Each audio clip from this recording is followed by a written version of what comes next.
Nah, kita dapat ini kan, dapat tugas media pembelajaran. Kita tuh dapatnya yang media proyeksi. Nah, kita kan suruh dicari tuh kayak pengertiannya apa, terus kegunaannya apa, kelemahannya apa, terus keuntungannya apa, terus caranya gimana, Manfaatnya. tekniknya gimana. Nah, jadi kita cari satu-satu. Misalkan nih kalau nggak urut nggak apa-apa lah, seketemunya kita dulu aja. Tapi kalau bisa kita bahas dulu dari pengertiannya ya. Ya, Nah, berarti cari dulu di jurnal ataupun Itu sumbernya dari mana? Jurnal buku ya? Jurnal dan ya buku. jurnal Jurnal sama nanti buku. bisa disebutin, terus nanti ada yang ngetik. yang ngetik siapa? Alika aja ya. Ya Ya, udah, boleh. langsung dalam bentuk PPT aja ya. Heeh. Ya, Oke. kalau kepanjangan boleh ditaruhin di WA, kalau nggak dipesan sini kan bisa. Jadi biar langsung. Ya udah, Oke, cari guys. dulu ya. Iyalah. Cari dulu ya.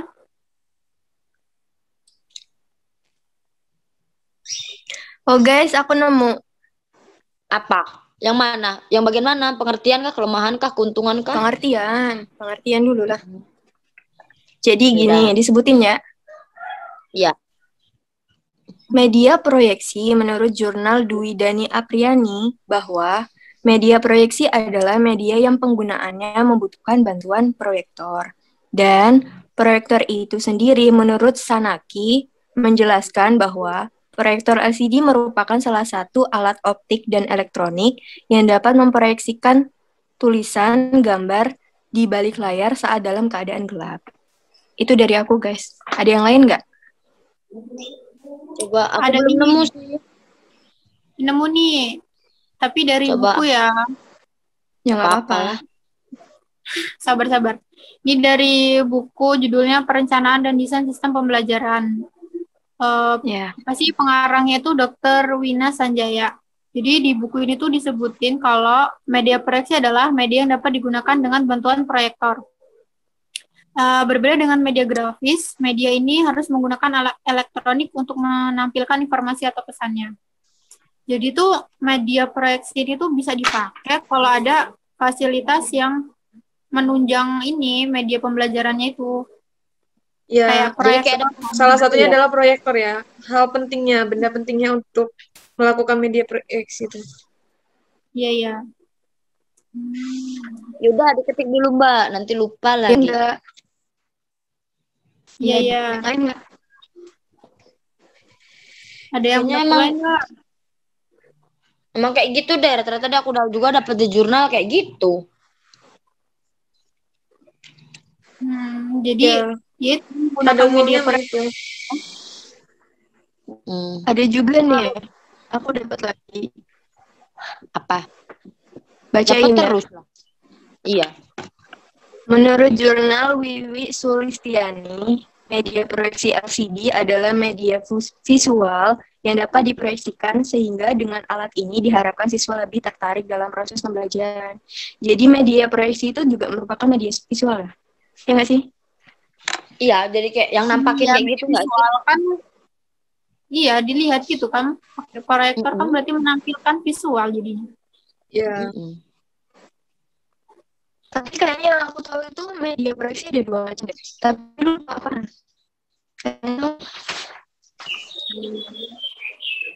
Gimana, Dis? Media proyeksi kan kalau nggak salah ada dua ya. Media proyeksi yang diam-diam itu sama Iya. yang apa gitu. Kalau yang tidak diam itu contohnya seperti gambar segala kayak gitu. Ya itu kalau yang aku tahu ya, media proyeksi itu masuk ke media visual. Nah, media visual ini tuh ada dua. Jadi yang non proyeksi sama proyeksi. Kalau yang proyeksi yang kita bahas itu kan dia memerlukan proyektor. Kalau yang non proyeksi ini dia nggak perlu alat buat proyektor gitu loh. Jadi media pembelajaran kayak misalnya, kayak misalnya buletin itu kan cuman kayak apa sih, kertas yang di print itu kan, jadi dia nggak perlu proyektor untuk nampilinnya. Nih, kalau di dalam jurnal Toheri Abdul Aziz, kan katanya kan kita lagi ngebahas tentang media yang diproyeksikan sama media yang tidak diproyeksikan kan. Nah, kalau yang diproyeksikan itu contohnya seperti film, slide, seperti itu, tontonan kayak gitu. Sedangkan yang tidak diproyeksikan itu contohnya seperti gambar, foto maupun lukisan atau sejenisnya, seperti itu. Paham nggak, guys? Oke, paham-paham. Lain?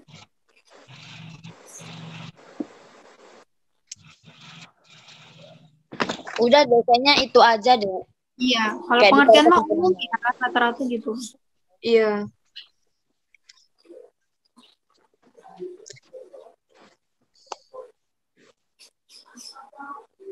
Lanjut nih ke tentang apa?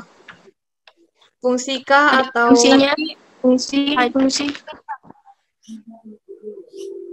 Muka aku ada gambarnya nggak? Nggak ada. Enggak. No. Jadi, Udah. Masa gambar aku hilang-hilang. Ya lanjut guys. apalagi nih? Apa sih tadi? Fungsi ya? Fungsi ya. Manfaat. Manfaat sama Fungsi. kegunaan sama Fungsi tahu. Iya. nih? Aku dapat dari jurnal Nurotun Mumtahanah, fungsi media. Fungsi media pembelajaran. Itu ada 4 fungsinya. Yang pertama, fungsi atensi. Yang kedua, fungsi afektif. Yang ketiga, fungsi kognitif. Dan yang keempat, fungsi kompensatoris. Kalian paham nggak apa itu fungsi itu? ada penjelasannya nggak, Mel? Ada. Yang pertama, fungsi atensi itu merupakan inti, yaitu menarik dan mengarahkan perhatian siswa untuk berkonsentrasi kepada isi pelajaran yang berkaitan dengan makna visual yang ditampilkan atau menyertai teks pengajaran. Untuk fungsi yang kedua, itu sebagai fungsi afektif. Media visual dapat dilihat dari tingkat kenikmatan siswa ketika belajar teks yang bergambar. Gambar atau lambang visual dapat mengunggah emosi dan sikap siswa. Fungsi yang ketiga, yaitu fungsi kognitif. Media visual terlihat dari temuan-temuan penelitian yang mengungkapkan bahwa lambang visual dapat memperlancar pencapaian tujuan untuk memahami, mengingat informasi atau pesan yang terkandung dalam gambar. Yang keempat, yaitu fungsi kompensatoris. Media pembelajaran visual terlihat dari hasil penelitian bahwa media visual yang memberikan konteks untuk memahami teks membantu siswa yang lemah dalam membaca. Mel. Kenapa, Wi? Kayaknya kalau panjang mending itu aja deh, dikirim ke WA aja. Dikirim ke Kasihan Alika aja ya? Alikanya. Nanti biar dijadikan Aku ada PPT. sumber dari jurnal lain lah, tapi lebih Lebih apa, Nek?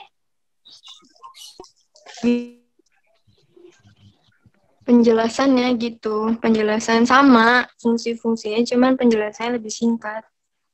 Ya udah, coba aja disambung-sambungin. Tapi Jadi fungsinya dalam sama. jurnal, iya sama. Ada kompensatoris kan tadi, santoris ya kan? Ada.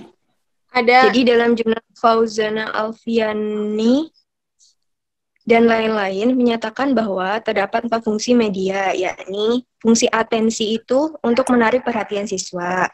Kalau fungsi afektif itu agar siswa menikmati proses pembelajaran.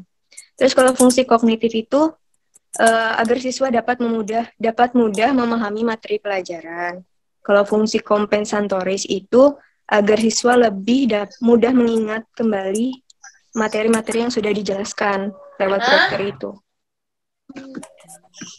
Kan kalau lewat proyektor otomatis materi-materinya kan yang udah singkat-singkat gitu sih. Iya, kayak di PPT gitu kan ya. Iya, jadi kan mudah gitu kalau diingat. Nyatetnya juga enak gitu. Iya. Itu kalau menurut aku sih. Ada tadi tambahan sedikit. Ya udah kirim aja kalau emang sekiranya banyak. Kasihan kalau Alika nanti ngedengerin. Selanjutnya, Prinsip nggak sih? Apa teknik dulu? Nggak urut nggak apa-apa kan ya, yang penting seketemunya aja dulu. Prinsip ya, aku dapat prinsip nih. Ya udah mana? Nih prinsipnya ya dari Nuratul Mutmainah, ini jurnal ya. Ada beberapa sih. Yang pertama kan itu prinsip media itu diketahui untuk guru ya untuk memakai visualnya itu. Yang satu usahakan visual itu sederhana. Terus visual digunakan untuk menekan informasi sasaran yang terdapat teks sehingga pembelajaran dapat terlaksana dengan baik. Terus yang C, gunakan grafik untuk menambahkan keseluruhan materi sebelum menyajikan. Terus yang D, ulangi sajian visual dan libatkan siswa untuk meningkatkan daya ingat. Nah, untuk selebihnya nanti aku kirim ya. Banyak nih soalnya sampai N. Oke, Wi. Ya Mbak Al ya, buka WA nanti aku kirim ya. Ya.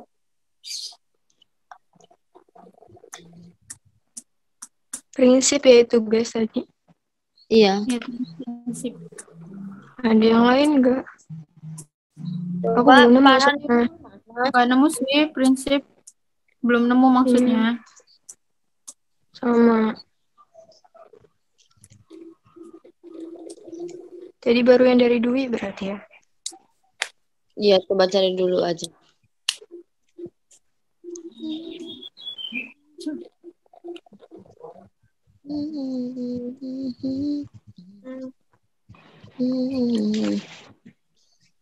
Mantap. Ini nggak boleh di konteks yang dari yang disebutin Dwi tadi ya. Misalkan bahas yang lain gitu.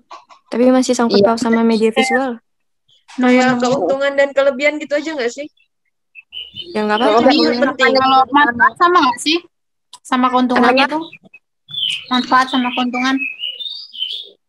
Iya. Oh, ini katanya nih. Tadi ini Farhan habis ngechat katanya. Dia mau ngomong yang keuntungan katanya. Farhan udah dapat yang keuntungan. Oh, ya udah baca aja dulu. Coba Kalau kan? ditambahin kan bisa ditambahin lagi. Iya.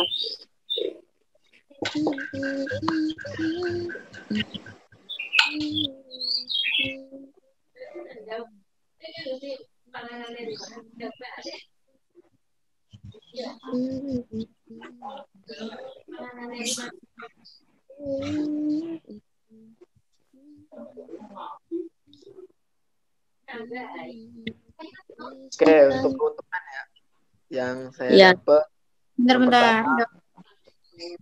dapat digunakan untuk Gedein. pesan Gedeinan. ruangan kelas. Jadi lebih mudah gitu nyampein pesannya itu di satu kelas itu dengan visual, bantuan media visual ini, media proyeksi. Yang kedua yaitu menarik karena memungkinkan penyajian yang variatif dan disertai dengan warna-warna yang menarik.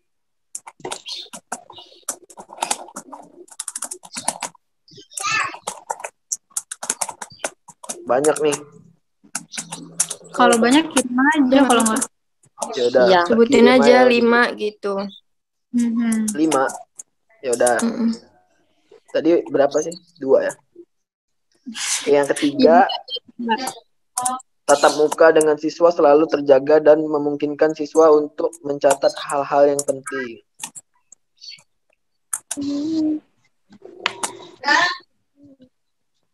Yang keempat, dapat digunakan berulang-ulang.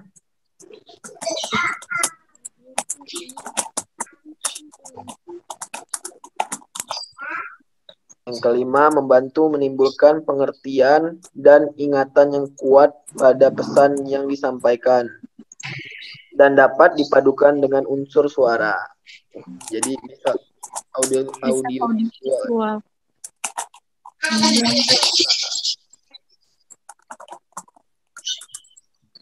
Aku nemu kelemahannya nih. Tadi kan Farhan itunya keuntungannya ya. Nah, aku nemu kelemahan dari media proyeksi. Apa, Mel? Ini dari jurnal ya. Yang pertama, itu kadangkala terjadi distorsi gambar dan warna akibat kerusakan atau gangguan magnetik. Yang kedua, pembuatannya memerlukan banyak waktu dan tenaga. Yang ketiga, pelan-pelan Mel. Yang ketiga, memerlukan operator khusus untuk mengoperasikannya. Yang keempat, memerlukan penggelapan ruangan. Karena kan biar cahayanya tuh nggak ini ya kan. Iya ya, pakai proyektor.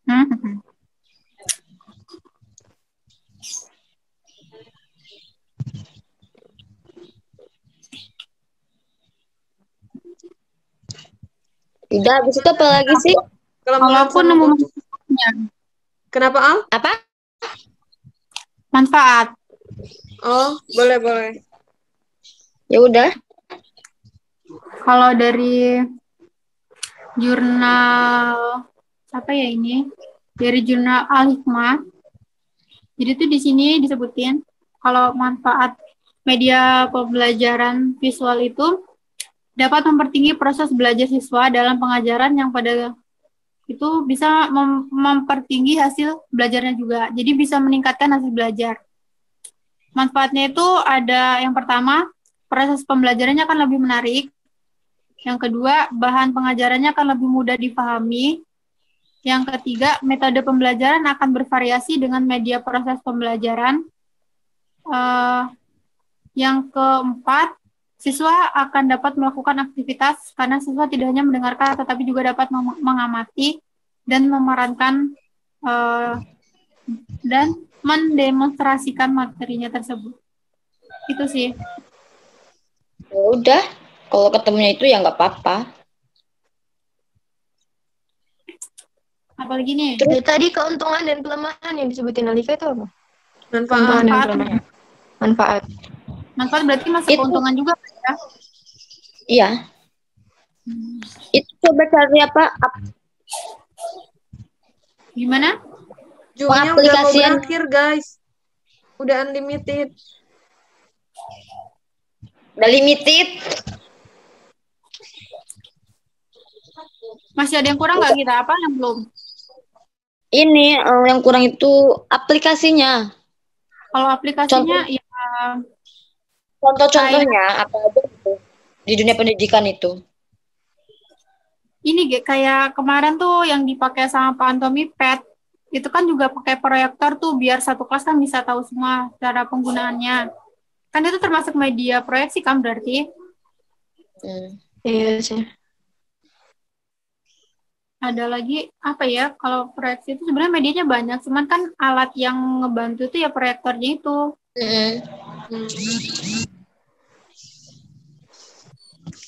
Kalau media pembelajaran interaktif itu juga termasuk apa enggak? Gimana? Media pembelajaran kayak yang masuk apa enggak?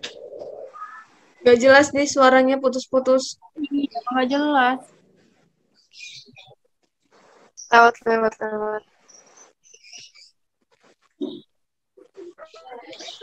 Gimana, Al? Udah diketik belum, Al? Udah kok. Ya mungkin Udah, ada kan? beberapa yang belum. Ya udah, ini kan udah mau limit nih Zoom-nya, jadi nanti sambil Alika bikin PPT, nanti kita buat room Zoom lagi. Ini udah mau habis ya, Mel? Iya, buat presentasi hasilnya kan berarti. Ya udah. Udah, Mel, berdiri. Ya udah, nanti kalau udah langsung di-share di grup aja. Ya. Ya, nanti kita bikin lagi. Oh, iya. Yoi. Udah. Ya udah ya. Nanti dulu ya, guys. Jangan keluar dulu. Waalaikumsalam.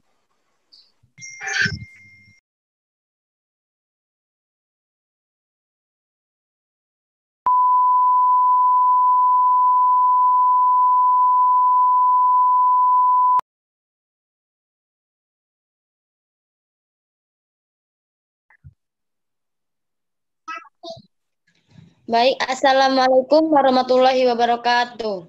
Waalaikumsalam Waalaikumsalam warahmatullahi wabarakatuh. Kami dari kelompok 2 akan menjelaskan atau akan materi yang telah kami cari kemarin, yaitu tentang media pembelajaran fisika, di mana dengan subjudulnya itu media proyektor dalam pembelajaran fisika. Di mana kelompok 2 ini beranggotakan saya sendiri, Dwi Melinewati, kemudian Adis Feliana Anjani, Alika Adekesuma, Amelia Rahma, dan Muhammad Farhan.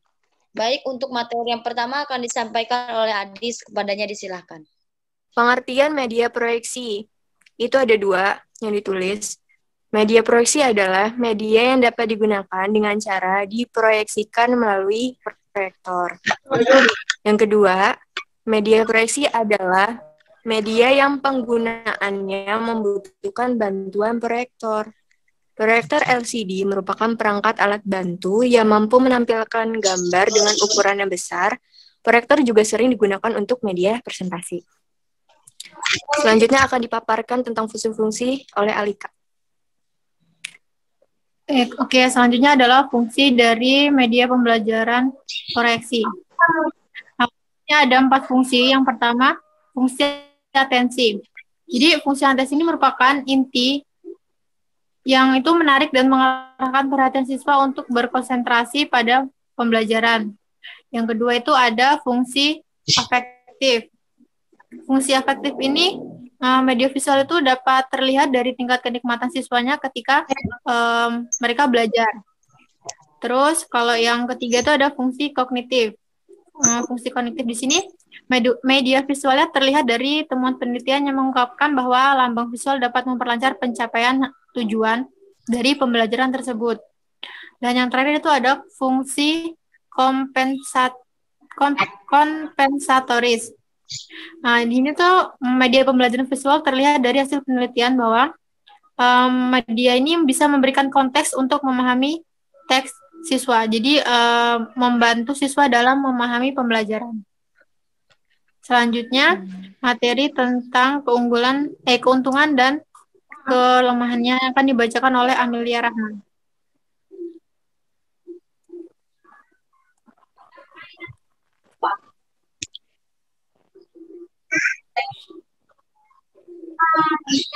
Baik, keuntungan dari media proyeksi adalah yang pertama, dapat digunakan untuk menyajikan pesan di semua ukuran ruangan kelas. Yang kedua, menarik karena memungkinkan penyajian yang variatif dan disertai dengan warna-warna yang menarik. Yang ketiga, tatap muka dengan siswa selalu terjaga dan memungkinkan siswa untuk mencatat hal-hal yang penting. Yang keempat, dapat digunakan berulang-ulang. Yang kelima, membantu menimbulkan pengertian dan ingatan yang kuat pada pesan yang disampaikan dan dapat dipadukan dengan unsur suara. Yang keenam, merangsang minat dan perhatian siswa dengan warna dan gambar yang konkret.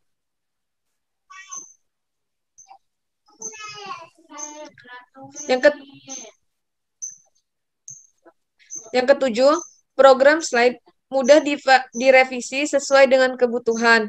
8. Memiliki variasi program yang cukup banyak. Yang ke-9, sifatnya mobile karena mudah dipindah-pindah tempat dan gelombangnya. Yang ke-10, baik untuk mengembangkan imajinasi siswa. Yang ke-11, dapat lebih memusatkan perhatian siswa terhadap kata, kalimat, atau musik, sehingga sangat cocok digunakan untuk pengajaran bahasa. Ke-12, jangkauannya sangat luas, sehingga dapat didengar oleh massa yang banyak. Kelemahan dari media proyeksi, yang pertama, kadangkala terjadi distorsi gambar dan warna akibat kerusakan atau gangguan magnetik. Yang kedua, pembuatannya memerlukan banyak waktu dan tenaga. Yang ketiga, memerlukan operator khusus untuk mengoperasikannya.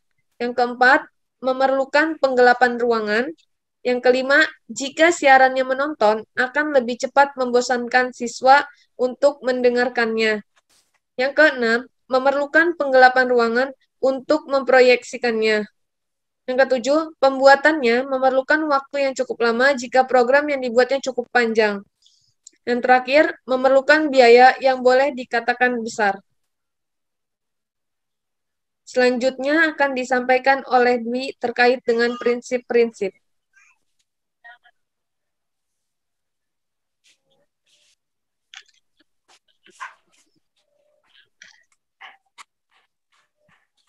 Baik, untuk prinsip-prinsip media pembelajaran yaitu media proyeksi, yang pertama, Usahakan visual itu sederhana. Kemudian yang kedua, visual digunakan untuk menekankan informasi sasaran yang terdapat teks sehingga pembelajaran dapat terlaksana dengan baik.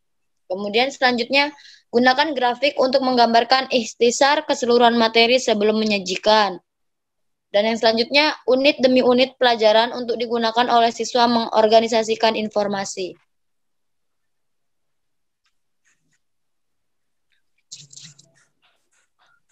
Kemudian yang selanjutnya, ulangi sajian visual dan libatkan siswa untuk meningkatkan daya ingat. Kemudian gunakan gambar untuk melukiskan perbedaan konsep-konsep. Hindari visual yang tak berimbang, tekankan kejelasan dan ketepatan dalam semua visual. Visual yang diproyeksikan harus dapat terbaca dan bisa dibaca. Yang selanjutnya, unsur-unsur pesan dalam visual itu harus ditonjolkan dan dengan mudah dibedakan dari unsur-unsur latar belakang untuk mempermudah pengelolaan informasi. Yang selanjutnya akan dijelaskan oleh Muhammad Farhan.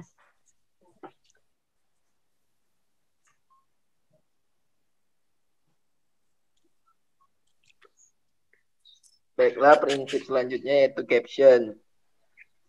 Caption atau keterangan gambar harus dipersiapkan. Warna harus digunakan secara realistik. Warna dan pemberian bayangan digunakan untuk mengarahkan perhatian dan membedakan komponen-komponen. Selanjutnya yaitu visual, khususnya diagram amat membantu untuk mempelajari materi yang agak kompleks. Selanjutnya, visual yang dimaksudkan untuk mengkomunikasikan gagasan khusus akan efektif.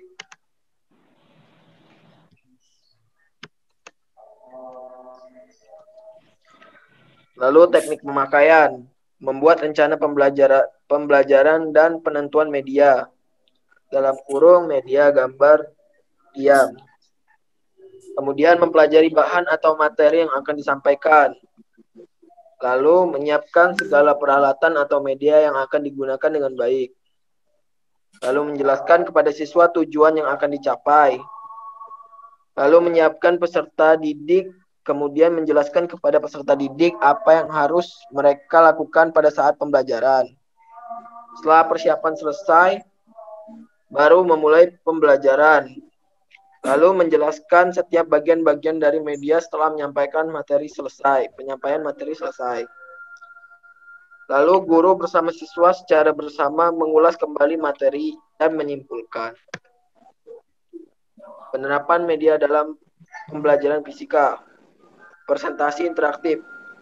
Dengan memanfaatkan teknologi sensor gerak berupa kamera yang peka terhadap gelombang inframerah, akelerometer, dan microprocessing unit dari WII dari wire remote. Yang kedua yaitu penggunaan LCD, proyektor sebagai media pembelajaran guna memberikan motivasi peserta didik, merangsang peserta didik mengingat apa yang sudah dipelajari dan memberikan rangsangan pelajaran baru serta mengaktifkan peserta didik dalam proses pembelajaran. Kelebihan LCD yaitu yang pertama, guru sebaiknya sudah dapat mengoperasikan LCD, proyektor, dan komputer. Yang kedua yaitu mencantumkan poin-poin penting saja dalam PowerPoint. Yang ketiga, gunakan warna-warna yang menarik. Yang keempat, gunakan animasi secukupnya agar tidak mengganggu. Yang kelima, hindari dari animasi karena dapat mengganggu pembicaraan. Hindari suara dari animasi maksudnya. Gunakan foto-foto secukupnya. Kemudian, bila memungkinkan, gunakan film pendek. Segera diminimaliskan apabila PowerPoint tidak sedang digunakan. Lalu yang terakhir, prinsip 1 slide 1 menit. Jangan terlalu banyak slide dalam satu sesi, maksimal 20 slide. Baiklah, itu saja yang dapat saya sampaikan. Saya kembalikan ke Dwi. Baik, mungkin itu saja yang dapat kami sampaikan dari kelompok 2. Jika ada salah atau kurang pemahaman atau kurang materi dari kami mohon maaf. Sekian, wassalamualaikum warahmatullahi wabarakatuh. Waalaikumsalam warahmatullahi Waalaikumsalam warahmatullahi wabarakatuh. Waalaikumsalam warahmatullahi wabarakatuh.